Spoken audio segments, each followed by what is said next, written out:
Rugby League is back.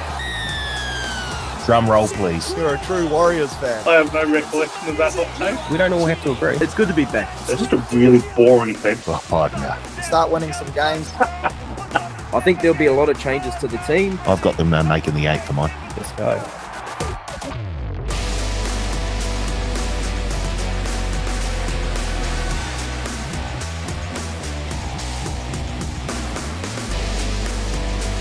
Hello, folks, and welcome back to the Advantage Line, TAB's Rugby League betting podcast. My name is Karl Teddy, joined in studio by my good mate Paul Mawate. Paul, we had a heck of a day yesterday filming with the Wires. Yeah, certainly did. Yeah, got to talk to Dylan Walker, Adam Pompey, and Luke Metcalf. Yeah, all great guys. All great guys, all up and about. Yep. They seemed.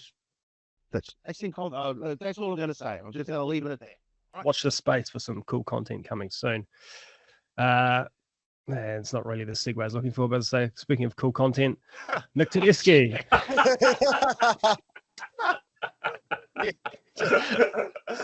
Well, speaking of content, Nick Tedeschi, I don't know about cool content. It was a just glad to be here. Well, I'm not really worried about me being here. I'm just glad to see you three here because I've been looking forward to this podcast since about 5 o'clock Saturday afternoon Australian time. And that's why we've put a wall up, and we can no longer see any of your content. We've brought in another. Of course, if you don't know, Tedeschi, Teddy is referring to the Warriors, but we've brought in a sicko Warriors fan to help sort of build out the Warriors support group here today, and that is Searle. Searle, how are you, man? Yeah, look, fair to say, once you text me to jump on this week, I wasn't quite as excited as other weeks, to be honest, just off the back of that. And my DMs, I think, were worse than the Warriors result. If social media fans had it their way at the moment, the Warriors would cease to exist. The South Island Kias would be up and about, and I'm not sure many current contracted players at the Warriors would have gigs because, it was chaos. But, look, fresh week, fresh start. Boys are going to bounce back. Never been more confident in a win. It's a pretty good segue. I've had a shocker to start. Pretty good segue into our first segment that I want to touch on. It is a Warriors support group rather than divided opinion. You raise a good point there, Searle. The bandwagon has grown exponentially in the last 12 months. And these new look, new breed Warriors fans, they just don't get it. They don't understand. They don't have the passion that, the likes of you, me, Paul at times. Wow. That we just have for this team. And when you hear those comments and see those comments that the team needs to be dropped and Webber needs to be sacked and Sean Johnson needs to retire. I don't know about you, Searle, but it makes my blood boil. Makes me want to cry at times. And it sucks. These guys, these bandwagoners, they need to stop. They've had it too good, mate. They haven't seen enough losses. They haven't seen enough winters. They've jumped on at the peak, and now they just expect that it's going to be easy. The NRL is a tough competition. If you don't rock up on the day, you're going to get put to the sword. Yeah, look, like I said, if they had it their way, we literally wouldn't have a team. The New South Wales Cup side would all be starting. The Jersey Flag boys would be playing Cup, and it would just be a domino effect. We'd have 30 of the best players in our country looking for new jobs. It's crazy. And personally, I don't get why people jump on social media and feel the need to comment on people's posts about how crap they play because, I'm sure if you have a tough day at work, your people aren't piling in on you saying that was the Excel spreadsheet you have ever done and 150,000 people doing the same. Look, you see both sides of it, but some of these fans are more just there to stick the knife in when things go wrong, I think. Game of Thrones has got nothing. That winter that the Wars had last Saturday was a winter to end all winters, to be fair. But after winter comes spring, a bit of sunshine. No doubt we're going to see a bit of sunshine this Saturday. Teddy, as a not a Warriors fan, not a Warriors fan, but an outsider looking into this little circle of trust here. What do you make of the hate and the lack of respect for the Warriors after the result last weekend? Well, first things first. You copped this abuse. Had the Hawk Tour girl not have been around this week, it would have been 1,000 times worse. So considering 95% of all social media content has involved her, you've probably copped a break on that front. So it could have been way worse. Love you. Some of us love you, Pookie. Some of us do have jobs where we get abused constantly with whatever we write. Fair. And I don't mind it. Look, I'm going to take the opposite tack. I kind of agree with you, but love and hate are two sides of the one coin, and I don't mind. I'd rather see that than some of the indifference you get from a lot of football clubs. And to be honest, in 25 years I edited Will Evans' book celebrating the 25 years the New Zealand Warriors got next to me. Finding the good moments was a lot harder than finding the bad moments. So you've done well to stick fat over all these years, and the originals, the OGs, I understand the frustration from someone who've seen some god awful teams over the years. And you know what? The Warriors have got it as good as ever. They're on the verge of becoming the first team that's selling out every home game in a season. Absolutely remarkable. Almost killing rugby union. That's one of the great achievements of any rugby league team ever. But you lose 66-6. You've got to cop some backlash. And their performance on Saturday was absolutely pathetic. And as a Canterbury fan who saw his team get beaten 66-6 by Manly, it might have been 66-0. It's an awful day to go through. It's awful to be a part of. But you know what? Of course, Andrew Webster shouldn't get fired. But there should have been a hell of a lot more changes than were in the team this week, because I think it sets a really bad example of this is okay. But I don't believe in should be contracts torn up and stuff like that. But I think the one player they need to do something about was Fanua Blake. And I think obviously since that all blew up on, I think, was it Magic Round? That hasn't really been addressed. It's kind of, he was a week off, he's back on the team, he's not performing. I think a line needs to be drawn there. But having said that, we were talking off there, I'm very, very confident the Warriors are going to bounce back this week. Yeah. I don't really know where to go from here, but Searle, you look like you have something to say. Well, I was just going to say the one positive for me this week is, we're down in the dumps, but then you remind yourself, Blake Ashford had the Storm missing the 8 and they're coming first, and he had Parramatta winning the comp and they're coming last. So there is sunshine in amongst all these clouds, The Warriors are bad, but Blake's predictions are even worse. He also had the Dragons winning one game. I think they're on the verge of the 8 right now. So. And I just before we got in studio, I got a text from him with his bets this week, so we can continue to rip him more once we get to that stage. If he's on the Eels this week, he's mad as a cut snake. We look forward to that. All right, we'll come back to the Warriors in a minute. We'll do a bit more of a deep dive into the game, but before we do that, let's have a look at the betting from last week. Paul, how did we go? Not good. Searle, we'll take some time to address Searle actually while Paul gets the spreadsheet up. I don't know what kind of games you're trying to play, mate, but we need some consistency and we need some dedication. Yeah, sorry. Fans are after. It's not good enough from me. Look, Blake can send me a text every week. I'm sure you can do the same. Apologies. I'm glad I didn't submit my bets, because Warriors 13 plus would have looked bloody foolish. Teddy had one bet last week. Titans plus 4.5. Oh, God. Don't start there. Into the Dogs plus 8.5. The whole hundy on, let down by the Dogs. And you know what? I was tossing up between that and the Titans 13 plus, and I was just absolutely livid at about 4 o'clock on Saturday afternoon. Where else? So I had 2 bets: Dogs into Manly, both lost. Dogs plus into Manly plus, both lost. Down Hundy, down 387.36 for the season. There we go. That's better. Who's it? Karl. Oh, Karl.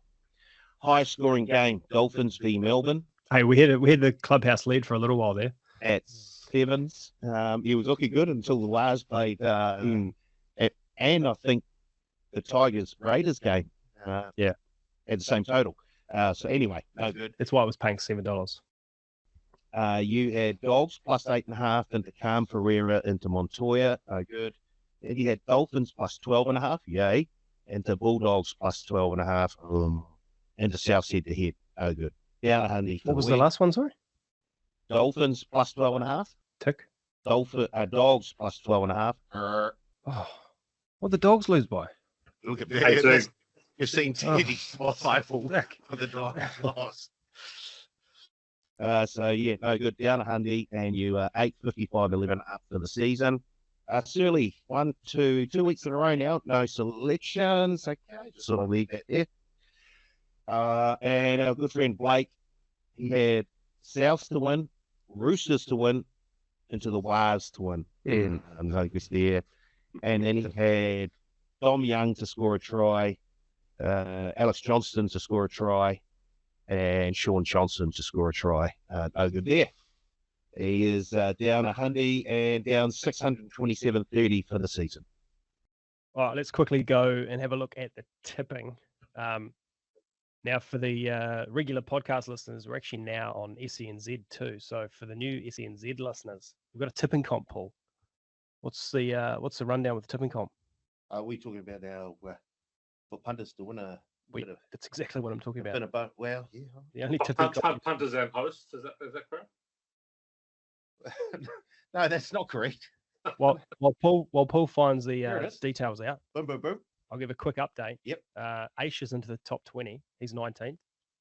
Teddy's up to 23rd, and Carl's up to 27th. Carl being me. The lads are coming. Searle still not sure he's signed up yet. He's really this sort of lack of commitment to the pod, which is disgusting. Yeah. I'm that greyhound that's still in the box. I missed the jump. Sorry, lads. And Paul, you're not sure where Paul's at. But Very anyway, busy. Anyway, what's the story? Top of the leaderboard, Shark 8025. Currently on 99 points at the moment. Second place, Mickey D, 95 points. And then Matitude on 94 points. Rounds out the top 3. But there's plenty just in behind as well. And a number of rounds still to go. So People can still sign up. I can still sign up. I don't know if they'll be able to catch Shark 8025 on 99 points, but they can still sign up and have a go. And where do they sign up? Super Brew, head to the TAB NZ group of the NRL tipping. Beauty. All right. Let's have a quick look at some games. We'll start with the Warriors. We've touched on it before, but they lost, if you don't know, 66-6, the biggest loss in the history of the club. Some humor I found in this. I went onto the Warriors Wikipedia page just to sort of have a look at the other big losses, and someone's actually entered that game as the biggest loss, and they've also entered it as the biggest win in the club's history as well. So, win for the punters there. One thing, we could say what you want about you're right, Teddy, you said earlier, it was terrible. They needed to show something. One talking point, though, I know you will love, and I'm sure you're biting your tongue, the Roger Tuivasa-Sheck sin binning. That was just a good tackle, wasn't it? Yeah. Well, I saw probably the best thing I've seen on social media this week, which is saying something because it's been a wonderful week for social media, was someone put up a Mount Rushmore of people who have thieved income from rugby league despite knowing nothing about the game. had Dean Ritchie, had Anthony Seibold, had Graham Annesley, and had Casey Badger. And Casey Badger was the one who sent him to the sin bin. And that was, I think Adam G felt embarrassed sending him to the sin bin. Like, it was absolutely embarrassing. Now, I'm not one to give Roger Tuivasa-Sheck any breaks. He betrayed the code and will never be forgiven. But it was just a good tackle. It was just a good tackle. And, yeah, deserved the penalty. Like, he got above the horizontal. There's no doubt about that. But to call that, like, dangerous, considering some of the tackles that let go and get no penalty. Like, the fact that he got sin bin and Sam Walker absolutely clipped Jacob Carraz around the nose with a swinging arm. Oh, you're sweating up, mate. Play on. Oh, come on. It's that lack of consistency. And talk about we just need a whole dedicated set going to the bunker and to be doing every game as a team, and like stop just having old referees in there. Like, you need people to know the game. Sure, you should be asking a rules test, but you're ruling out every fat, unfit person who knows the game. I'll tell you what, there's a few of us who do a better job than those blokes that can run around the field. Because like it is like being super fit should not be a requirement for being in the bunker. Like, you need to have people who are consistently putting out the same minute. And the 7 out of the other 8 games, the 8 games last weekend, wouldn't have been a sin bin. So it was ridiculous. That's what I was looking for. Searle, you want to say anything else on the Warriors' performance? I will say I saw Graham Annesley come out and say that was the correct decision, and I note that you mentioned Graham there in that Great Minds of Rugby League spiel that you just had. So maybe the gap between him and Casey is closing even more, because yeah, his justification of it being a correct sin bin was crazy. I think he said that the head hit the ground with force, which just a lie. It's just a lie. His segments on a Monday is the biggest pack of lies, and like I'll tell you what, Goebbels will be proud of some of the propaganda he puts out, because it is absolutely ridiculous. How did we get to the inner circle of Adolf Hitler? Crikey. Let's bring it back, please, fellas. Yeah, let's bring it back. But yeah, to be fair, 69% completion rate.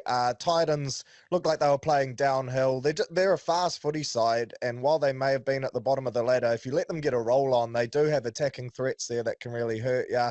Campbell, Foran, Keanu Keeney, all firing. And yeah, it just hurts because that completion rate in particular, we had the best completion rate in the comp going over there, and we just made so many errors and we couldn't defend them at all. And yeah, we got what we deserved based on the effort that we put in, but we are a much better football side than that, which is probably why it hurts so much. Biggest concern for me, Paul, was they didn't score for the first 15 minutes. They put 66 points on us in 65 minutes. First of all, the Warriors' defense, it was non-existent. They were running through at will. When you're at training, the defensive side puts on a bigger effort than what the Warriors put on against the Titans last Saturday. So it was just one of those games where it sort of snowballed, and the more the longer the game went, the worse it got for the Warriors. The whistle at full time was a blessing. All right, let's move on. It's the quickest Warriors segment we've ever done. Still up? That's the quickest Warriors segment we've ever done. Just quietly. Shut up. Another one I want to talk about, Dolphins Storm. Dolphins 24, Storm 30. Pappenhausen's back, Teddy. Good game of football. Your thoughts? Cracking game of football. Like, people complain about the bye weekends. I'm certainly one of them, and due to the lack of games. But getting to see players like Trey Fuller showcase their talents, it's wonderful. How has he not got a regular spot in their team? You're telling me there's 16 better fullbacks in the top? We are flush with fullbacks at the moment, but someone has got to find a spot. Come and play halfback for Canterbury, please. He's just a brilliant, brilliant player. Well, of course, we're not talking to him. We're talking to Chad Townsend, so complete opposite of the spectrum there. But it was end-to-end stuff, and I thought the Dolphins did really, really well to recover from that Jack Bostock injury. That's a winger, but it caused a complete realignment. And Wayne Bennett, who has not made that too many mistakes over his long decorated career as a coach, But him putting Ewan Aitken on a wing and keeping Herbie Farnworth out there was absolute madness. Herbie was getting shown up so badly, had to go to the other side, had to put Avarillo on the wing. It was the only solution there. So Storm are great. They're still severely undermanned. There's still no Munster. There's no Grant last week.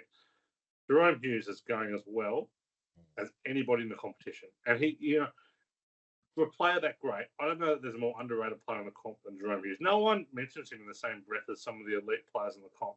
He is within the 3 or 4 most valuable players in the comp every single, like in the last 3 years. So I don't have the numbers on me, but I would argue that he's the most important player of the Storm.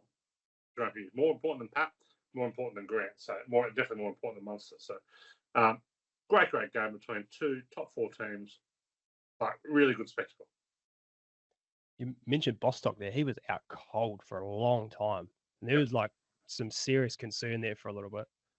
But I did find it quite amusing when the trainer finally got to him and they sort of zoomed in at the right time and you saw him see him just come out of it, back to his feet. It was bad because it was pretty innocuous, right?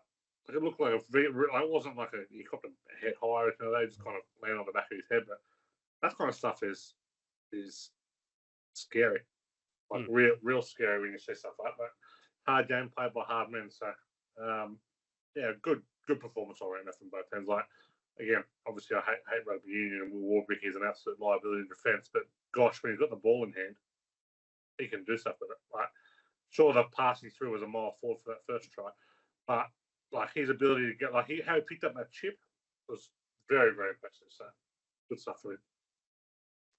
If you look at the stats, you could be forgiven for thinking the Dolphins won the game. But you know what? They should have scored. They should have scored at the end. I have not for the life of me why Osako stepped back inside. The thing that wingers do the absolute best these days is get a little bit of space on the outside, and then they've got all out of bounds to fly through the air and just have that one point of the ball in, and they do it so well. And he stepped inside against 3 people coming across in cover. Just take your chances and go for the corner. Also, I was on +5.5, so just a little bit.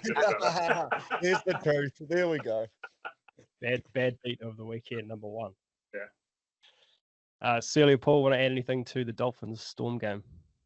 No, I just had written down another Jerome Hughes clinic, and I fully agree with Teddy. He's got to be one of the most influential players in the competition at the moment, and every year I think he's a top 3 number 7, but he never really gets mentioned in that vein. So when I'd love to see him come home one day, back to the Warriors. That would be good stuff. But every time he's on the field, the Storm are a fighting chance, and they're just one of those teams. You blink and they're number 1 on the ladder. Somehow Howarth looks like one of the great centres of the game, and I cracked up when I saw him listed to play there because I was like, surely not. But the Storm just doing Melbourne Storm things. If you want to hear a real bad luck story, someone's got a little word that Jack Howarth was playing out wide, so we'd had a good bet on some slow-moving bookies on Jack Howarth or Grant Anderson to score a try on the week. So when Howarth made a break and has a 2-on-1 with Grant Anderson, you're thinking, someone's going to score here. This is wonderful. Threw the pass way too early. Anderson gets caught. Pappy scores. They never go close again. We all do our cash calls.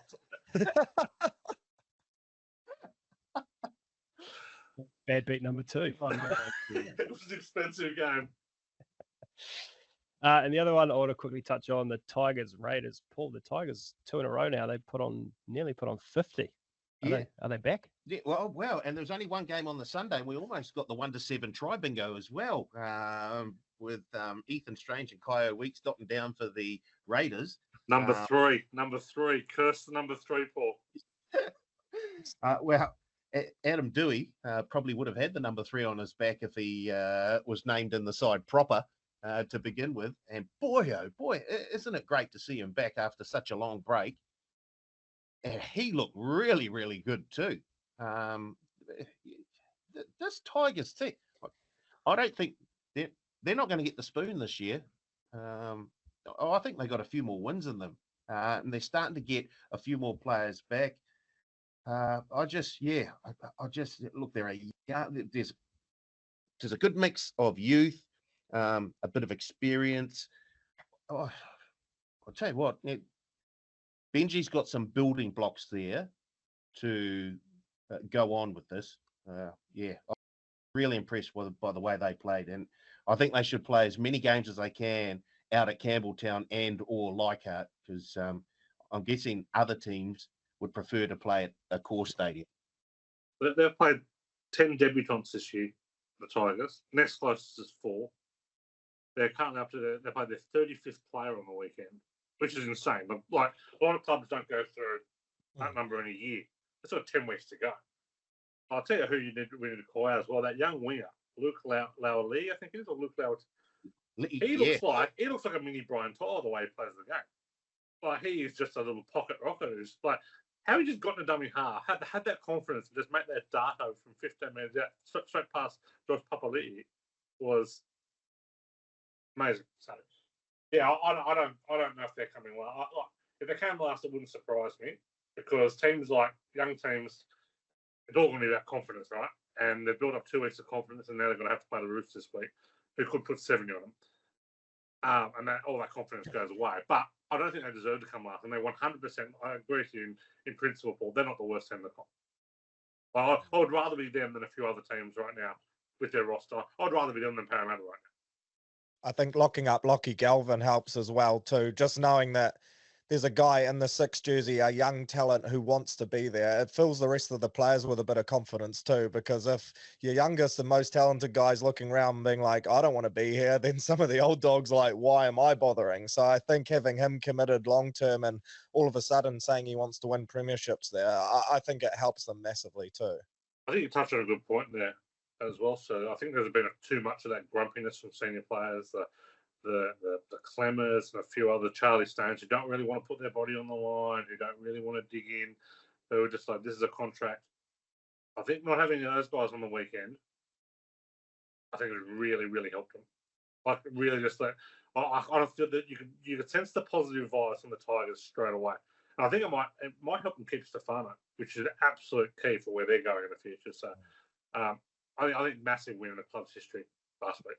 I think if they can just get through the next 3 weeks, which I think they've got the Roosters, the Panthers, and maybe the Storm, they can get through that without too many bruises to the ego, they might be all right.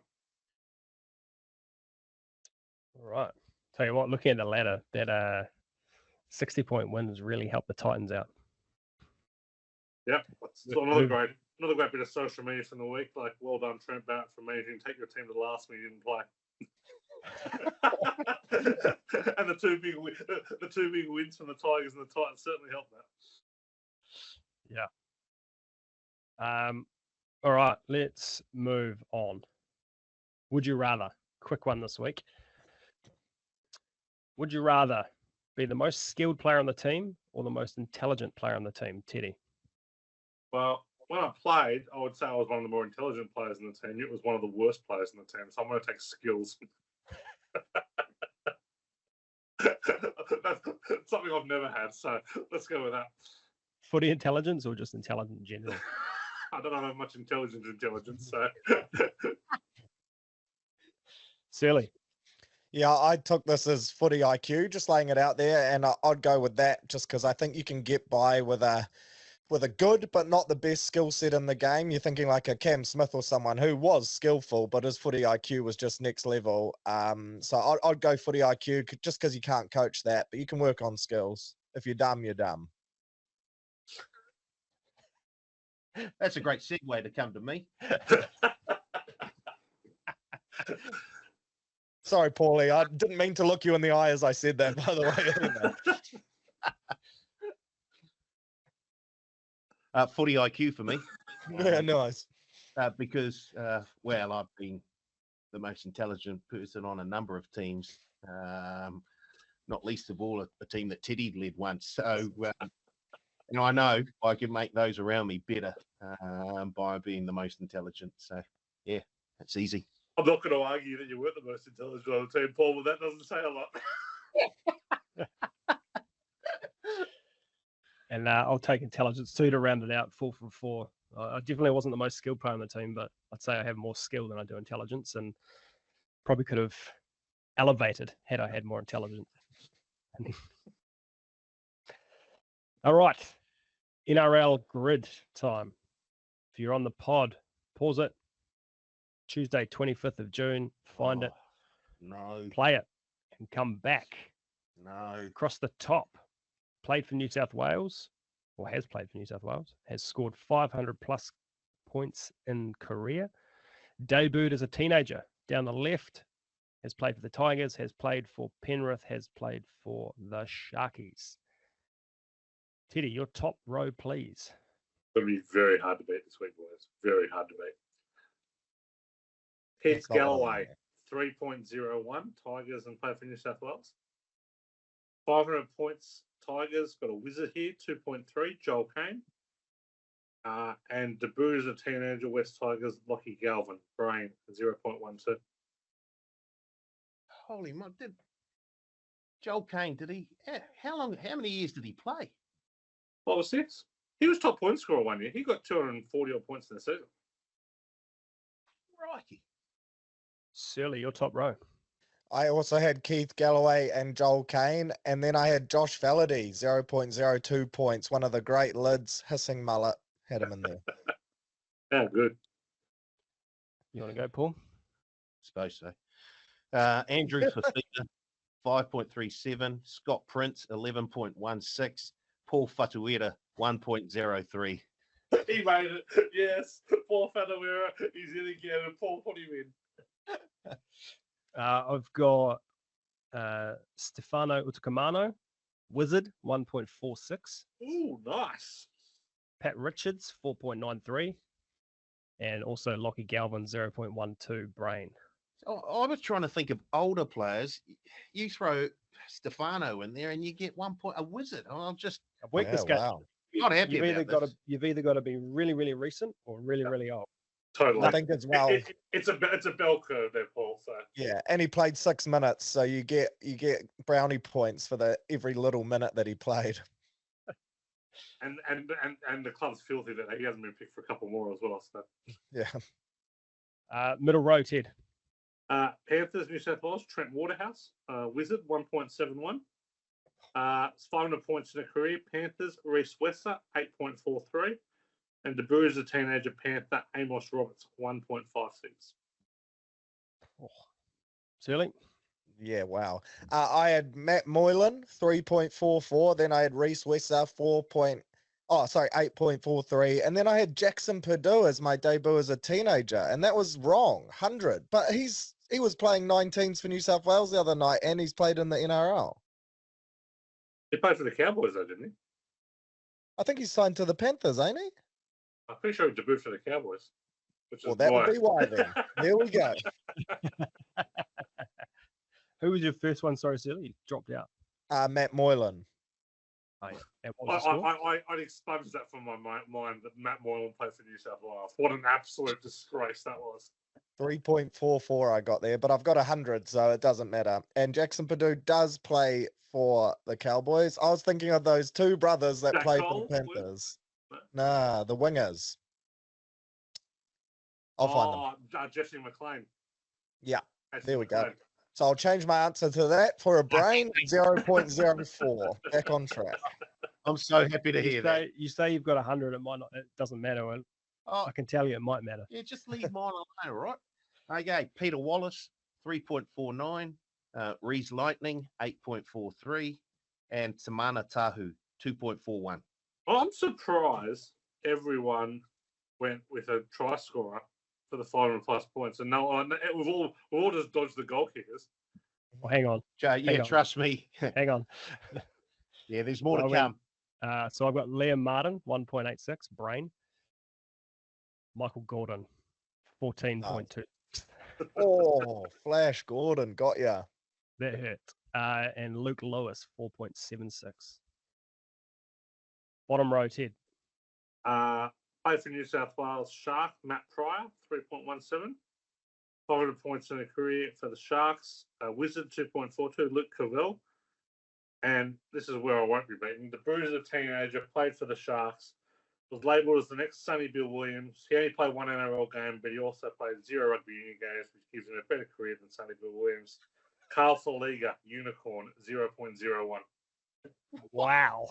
I have never heard that name before, and I'll probably never hear it again. But I rate the Sonny Bill comparison and that you rank his career better than Sonny Bill as well. Huge. I had a brain and a wizard in here, but it won't undo my poor work earlier. I had played for New South Wales from the Sharks, David Peachy, 1.65. I had 500 plus points in career from the Sharks, Matty Rogers. That was a wizard too, 2.88. And then debut as a teenager, Wade Graham, 4.59. Oh, I ruled out Matty Rogers because I thought he would be ridiculously expensive. So did I. Right. I had Bird 2.90. I had Colin Best 100. And I had Phil Bailey 0.94. So Best was a bit more expensive than Matt Rogers, it turns out, eh? Yeah. How many? You and Colin Best got 125 career tries. Yes. I'm sure he scored more than 125 tries. 120. He has more than I thought, but no, 109. 109 career tries. Now you're in the region. Close than I thought. I would have taken under 100, and you could have max betted me there. I've got Todd Carney, Brain 1.91, Sean Johnson, Superstar 7.87, and Mick Innes 3.47. Totals, Teddy. 22.7. Yeah, I was third when I did it. I was third overall when I completed. I'm just like, I've never been this high. I don't care how early in the morning it is. Wow. I'll take second place with 40.6. Here's the battle. Here's the battle. 126.3. Paulie, what have you got for me? How much did he say? 126.3. Oh, you are kidding. 135.7. Not even close. There's that 40 IQ again, Paulie, coming back to bite you. Come on, mate. Once again, I cut the spread. Moati off the podium, though. It's been a few weeks. He's been on the podium. I've got a hunch now. He does. Yeah, Good I do segue. now. Moati's hunch of the week. Let's go. Well, I just saw your score for Sean Johnson, 7.87, a 787. Does that mean he's on a flight later on this year somewhere else? I don't know. Just a hunch I've got. 787, a 787. It's a plane. I know that. Where do you think he's flying to, Paul? He's going to meet Benji in Fiji. He's a part-time coach, Benji Marshall. Talk Kiwis, the works. A hunch is about. He's not going anywhere, Paulie. The Prince of Penrose is staying with us. Don't you worry. You're worried about social media types turning on Sean Johnson. So what about one of the hosts of the podcast? Just trying to get rid of him with his point hunch. I've had big problems ever since Paulie last year was like switch from the Dogs to the Warriors. We were going great guns, and then we had a few losses this year, and now he's tipping out the Dogs lose. He's tipping out the Warriors lose. I think the problem is sitting in that head office in Wellington, and it's not Karl. Well, trust me, Searle, there's been performance reviews over the years that have said exactly the same thing. No, I love you, Paulie, mate. Just don't back the Wales this week, please.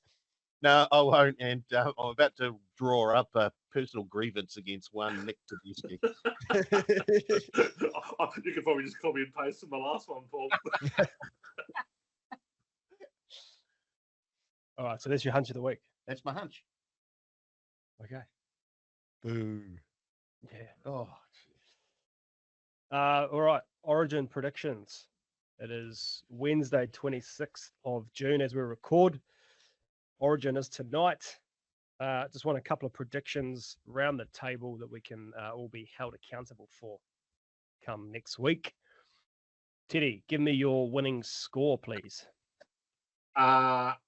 New South Wales 24, Queensland 18. Searle. New South Wales 32, Queensland 14. Paul. New South Wales 22, Queensland 20. You I just hate price, that. you just prices right to be your grub. I hate that, Paulie. You've jumped on the Blues too. This is shocking signs. Queensland 22, New South Wales 18. Teddy, man of the match, please. Mitchell Moses. Searle? Like it. Dylan Edwards, the long-awaited debut of the chosen one. Paul? Latrell Mitchell. And I've got Reese Walsh. First try scorer, Ted. Latrell Mitchell. Searle? Val, he's due. Stats suggest he's due. Latrell Mitchell. Also Latrell Mitchell. Oh. And last try scorer, Teddy.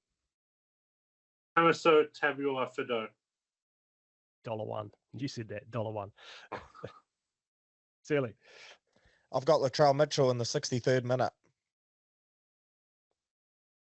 Very specific. Bell. And I'll also take the hammer. All right, we'll come back next week and see how we went.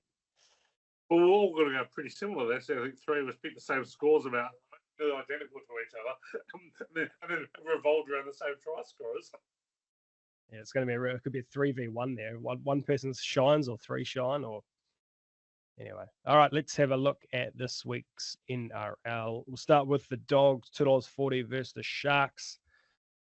Cherry's back for the Dogs. Your man Blake Taff into fullback. Teddy, big eye roll there. Crichton named to the 23 on a short turnaround. Sharks have won 6 in a row, 8 of the last 10, with a winning margin on those 6 wins, just a tick under 20. What else have you got for us there, Teddy, stats-wise? Well, first of all, I've got to believe Stephen Crichton's come back into that team fullback. I've got to believe. Because if you're choosing between Taffel, Skelton, just get Crichton back into that team at fullback. But we'll see. Not any huge angles on the side here. Like Cronulla have dominated this matchup. The 112 last one that you mentioned. This is not a bad spot for me. They're actually a pretty good road favourite. They're 11-5 against the spread as a road favourite of 4 or more. 22-15 against the spread for loss. But a couple of numbers here. Dogs are good at a core. 6-2 against the spread. 7-3 against the spread, getting 4 or more at a core. And just a little number here. Home Dogs are 4.5 or more, scoring 10 or fewer in the back half of the season. 7-10 against the spread. So little lean towards the Dogs here, but no huge confidence. But am confident. Looks like we've got a dry track. Killed some of the overs bets last week, but love the over in this one. The over 10-5 and the Dogs are a 4+ dog at a core. 6-1 on the Sharks play at night. 14-7 when they're off conceding 30+. So yeah, I like the over in this one. 47.5 is that total for punters. Searle, what do you like in this game? Who do you like, I should say? Don't know why. I'm just jumping on the Dogs. Teddy mentioned before that a core stadium factor. Dogs have won their last 5 straight there. I think Crichton comes back into this team and he's more than just a footballer for them. He's pretty much everything. So I think he'll get them up and about. Matty Burden hasn't had that origin distraction. He's ready to go. So yeah, something about the Sharks, man. I just still don't trust them for some reason. So I'm going to back the Dogs here to bounce back and get the dub. Who you like, Paul? I like the Sharks. Yes.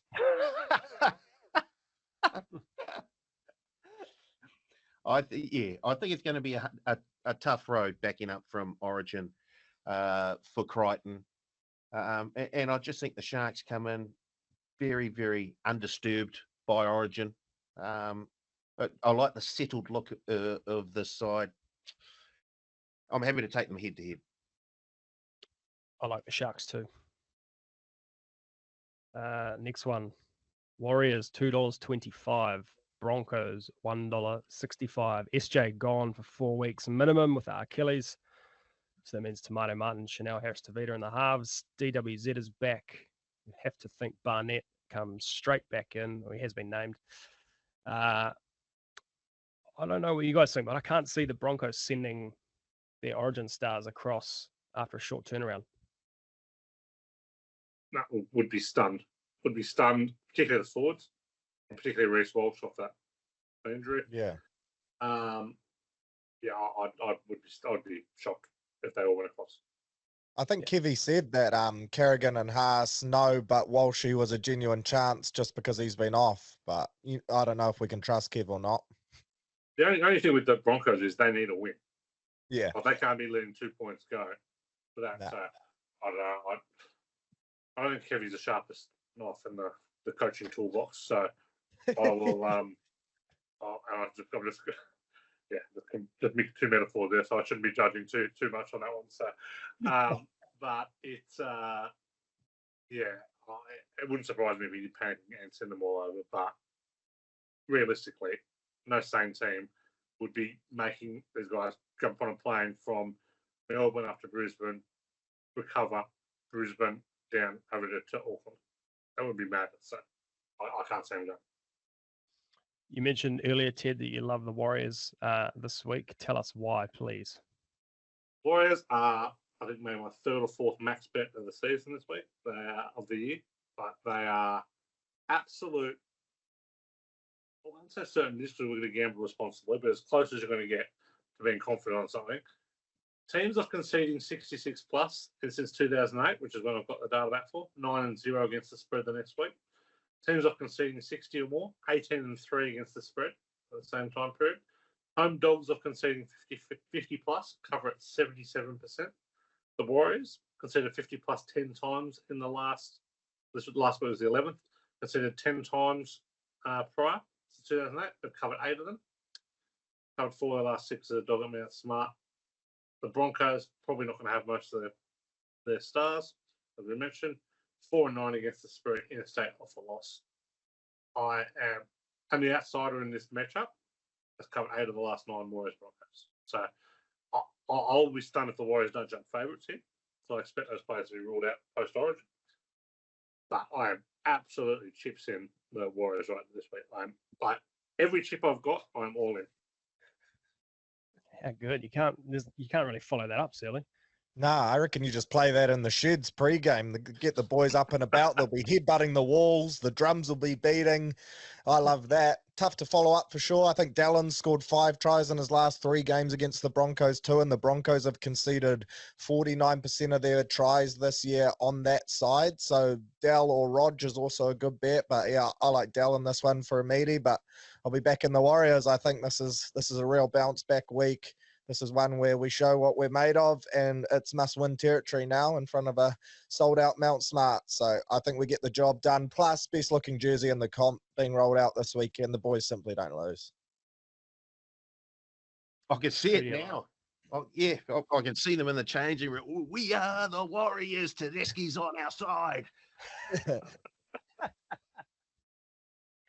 I'm not going to mention this game. I'm out.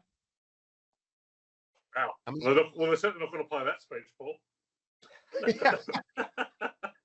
Does that mean you're out for the rest of the year, or did it just mean you're out for just on this podcast giving a prediction? Just this game for this podcast today. That's it. Well, why are you declaring the Broncos? Son, no, I'm out. I couldn't have been more confident on the Warriors winning 13 plus last week. And I cannot be more confident in the Warriors bouncing back to win this week. Well, we know who to blame. No. Take from that what you will then. Just to add to Teddy's stats, the underdog has won 8 of the last 9 Warriors matches. And the Broncos have lost their last 3 as favourites by 1-12. Warriors 1-12 paying $3.45. Just FYI. Week 13 plus. Love that. Didn't fit the narrative, but I love it.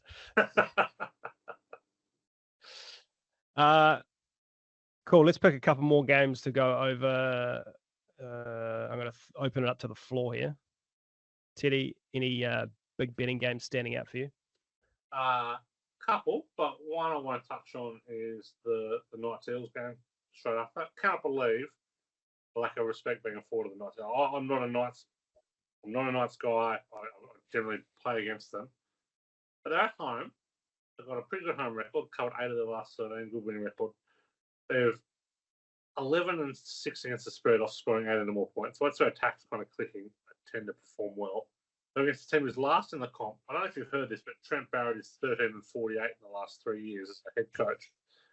The Eels have covered just one of their last 11 road games, 2 of their last 14 at night. And here's a little stat that really got me excited this week. Teams off scoring 18 against Penrith the following game, since their period of domination the last 4 years, 18-5 against the spread. You play well against Penrith, you play well the next week. The Knights played well prior to the bye. But Will Price come in to play this week. And Will Price is a very, very good player. And the fact that he hasn't been given a go, ahead of some of the absolute plotters who have been given runs this year in the halves at the Knights. But they're good things this week at the Knights. So yeah, very keen on the Knights. Yeah. Straight out, I think they're about $1.80, $8 or $8.85. Minus 1.5, the 13 plus just chips in, not sure. Okay. Did you mention Parramatta's dominated this matchup in the last little while? Yeah, okay. But that was without Trent Barrett as a head coach. So. Searle, any game you would like to talk about? Yeah, I like that Roosters-Tigers game. I do think the Roosters will be too strong, but I'm excited to see if the Tigers can continue this little mini roll that they're on. And with the Chooks as well, you just don't know what team you're going to get dished up at the moment. I feel like they've been so unpredictable, but they've won their last 7 straight against the Tigers, 17 of the last 18 as well. But the Tigers aiming for 3 straight wins for the first time since 2018. So yeah, they're massive underdogs here. 520 head-to-head. So Benji will have them up and about, and it's one of those games where if the Roosters don't show up, this could get interesting. Yeah. Game you want to talk about, Paul? St. George and the Dolphins. I really like the Dolphins here. I don't know what the stats are. Teddy just mentioned teams who have performed well against the Panthers usually turn up the week after. I'd suggest it should be fairly similar. Teams that turn up against the Storm also turn up the next week. So I'm surprised to see these teams so close. So yeah, and I've got a hunch as well. We've already done this. Yeah, I know, but I'll do this when we get to our tipping. So okay. Yeah, Dolphins. I really do. I love what Bennett's done there. He's really got them up and running in super quick time. I like the Dolphins here too, but I'd love for you, Teddy, to come off the top ropes and tell Paul why the Dolphins are not a bet this week. Oh yeah, I'm all over the Dragons this week. So they're not a bet this week. The Dragons covered. Cogger's the absolute key here. The Dragons are a different team at Cogger. 12-6 against the Spirit. Cogger covered 9 of the last 12. They're off a loss. They're a good bounce back team too. But under Shane Flanagan, covered 6 or 7 off conceding 30 plus. They're 38-22 against the spread in New South Wales. They are generally a good starting point to be betting in New South Wales. No knock on the Dolphins, but they've got a few players backing up from Origin, notably the Hammer. So I certainly wouldn't be. If you want to bet the Dolphins, I'll be waiting for final team lists to come out and kind of holding off till then. But yeah, I like the Dragons this week. But the caveat there is Ben Hunt does back up. If Ben Hunt doesn't play, then the Dolphins will run rampant. They're on a very weird trip to Sydney here, the Dolphins. I know they got the Sharks last time. They have been gifted a very, very, very, very, very kind draw by the NRL over the last year. And like their play to the NRL, I think it's really important to get these new teams off to good starts. But this is a pretty rare trip for them. So I'll get very keen on the Dragons.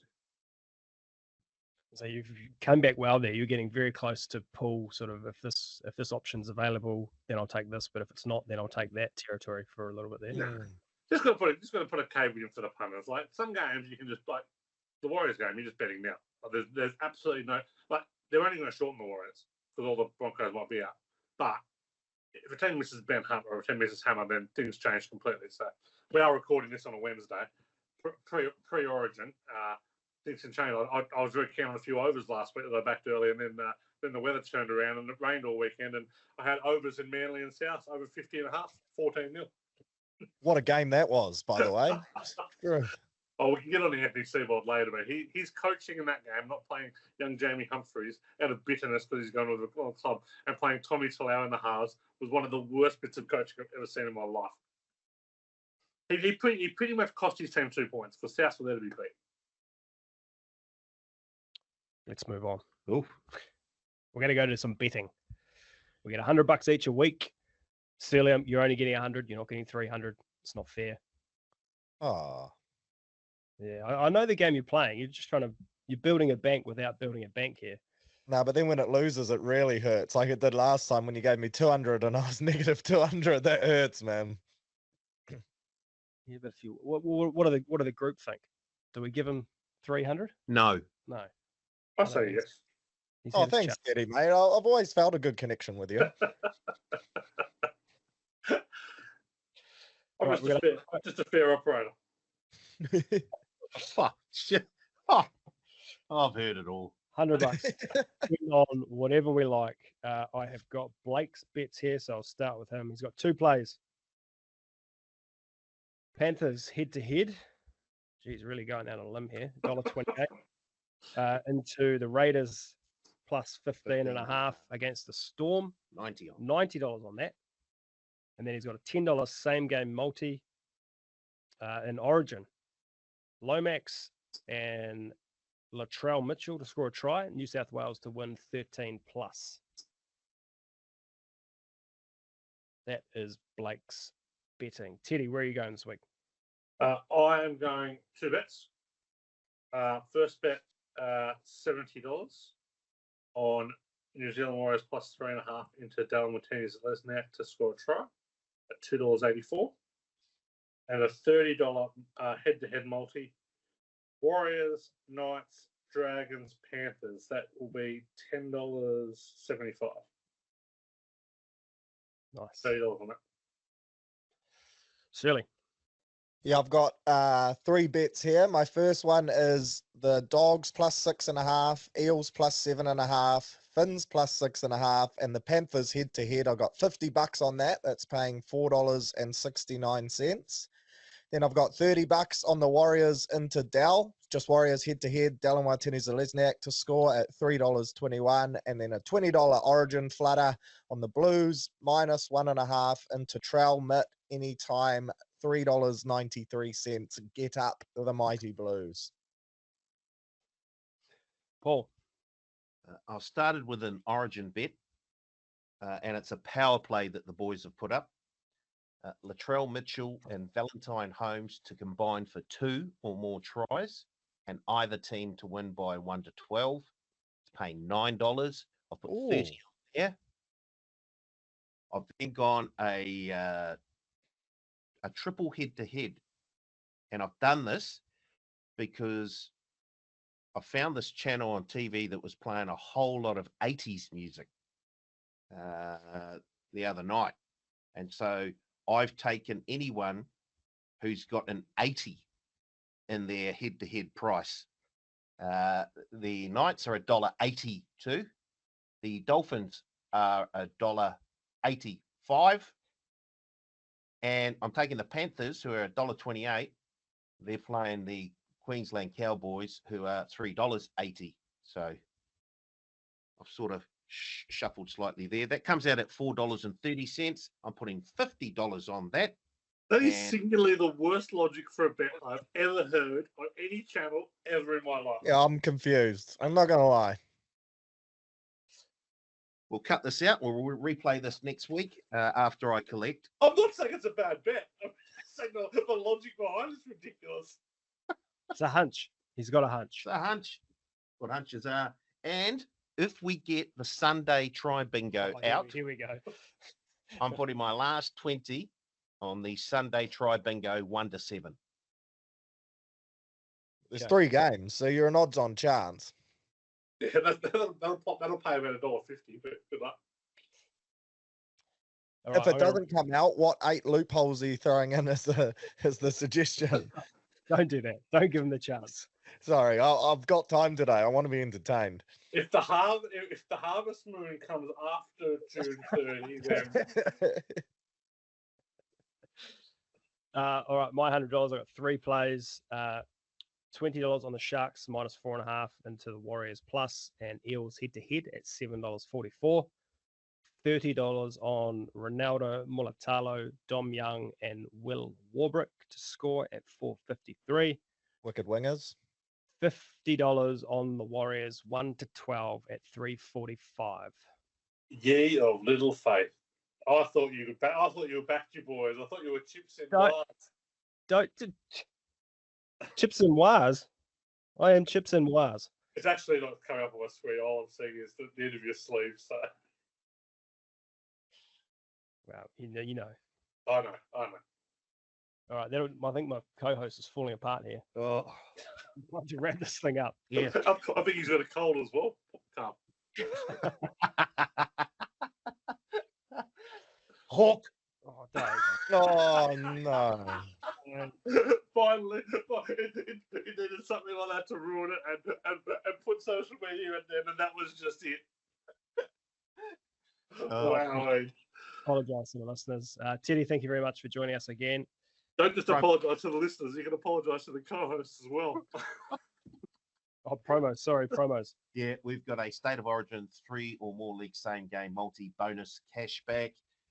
And then for the NRL, we've got the same thing, 3 or more leagues, same game multi-bonus cashback. If one league fails, up to $50, Friday to Sunday, one per day. And of course, the Mega Multi Overball. Beautiful. Searle, thank you. Legends, up the wires, 13 plus. Going to be a famous victory. Be there. We'll see you on Saturday. And to the punters, thank you very much. We'll be back again next week to do it all again.